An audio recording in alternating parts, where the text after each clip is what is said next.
नमस्कार, आप देख रहे हैं रबजी लाइव और मैं हूं अभिषेक मिश्रा। देखिए, दूसरे चरण के चुनाव चल रहे हैं। लोकसभा चुनाव का दूसरा चरण है और आज बिहार में 5 लोकसभा सीटों पर वोटिंग हो रही है।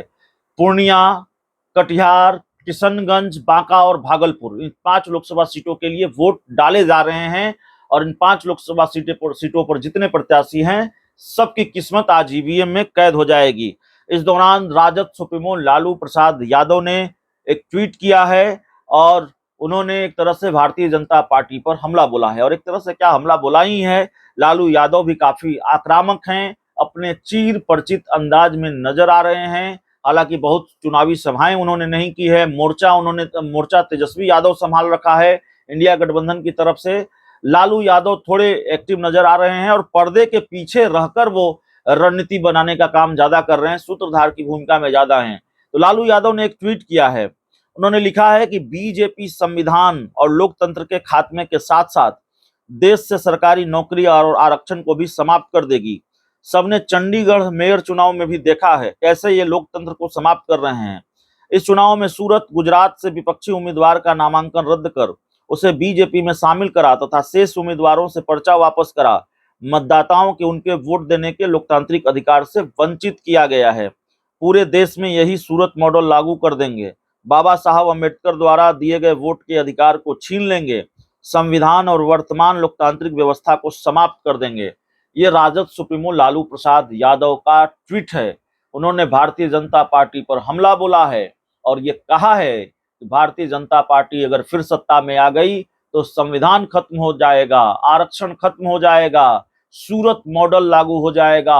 और किस तरह से चंडीगढ़ के मेयर के चुनाव में हुआ वो भी सबने देखा है। तो लालू यादव इन तमाम चीजों का जिक्र कर रहे हैं। एक तरह से माहौल गरमाया हुआ है 2024 के लोकसभा चुनाव से पहले। और वही तेजस्वी यादव ने भी लिखा है कि प्रिय आज आदरणीय नरेंद्र मोदी जी, एक तरफ पीएम मोदी आज बिहार भी आ रहे हैं, तो तेजस्वी यादव ने लिखा है कि फिर आज आदरणीय नरेंद्र मोदी जी नकारात्मक बातें तथा जुमलों की बारिश करने बिहार आ रहे हैं। हर बिहारवासी के प्रधानमंत्री जी से कुछ वाजिब सवाल है। आशा ही नहीं, पूर्ण विश्वास है कि वो इतने काबिल पीएम हैं कि इन सवालों का उत्तर अपने भाषण में अवश्य ही देंगे। ये जनता के कुछ सवाल। मोदी जी, आप बिहार वासियों से वोट बिहार की किस कार्य डिलीवरी और उपलब्धि पर मांग रहे हैं? मोदी जी, आप बिहार आकर नौकरी, रोजगार, छात्र, नौजवान, कृषि, पलायन, किसान, मजदूर, गांव, गरीब, शिक्षा, चिकित्सा, स्कूल और अस्पताल की बात क्यों नहीं करते? बिहार ने आपको 2014 में 40 में से 31 तथा 2019 में 40 में से 39 लोकसभा सांसद दिए, लेकिन आप बिहारियों को ये क्यों नहीं बताते कि आपने बीते 10 वर्षों में बिहार को क्या दिया? बिहार जानना चाहता है कि बिहार की तुलना में गुजरात छोटा प्रदेश होने तथा वहां कम संसदीय सीटें होने के बावजूद विगत 10 वर्षों में आपने गुजरात में कितनी फैक्ट्री लगवाई, गुजरात में कितने स्टेडियम बनवाए, गुजरात में कितने नए शहर बसाए, गुजरात में कुल कितने लाख करोड़ का निवेश लाए, गुजरात में कितने उद्योगपतियों को लाखों करोड़ का कर्जा माफ किया।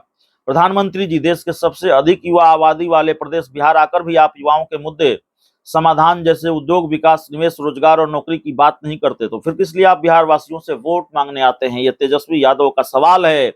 बिहार आकर ही आप सबसे अधिक नकारात्मक बातें क्यों करते हैं, जबकि 15 वर्षों से बीजेपी बिहार सरकार में बड़े सहयोगी दल के रूप में सम्मिलित है?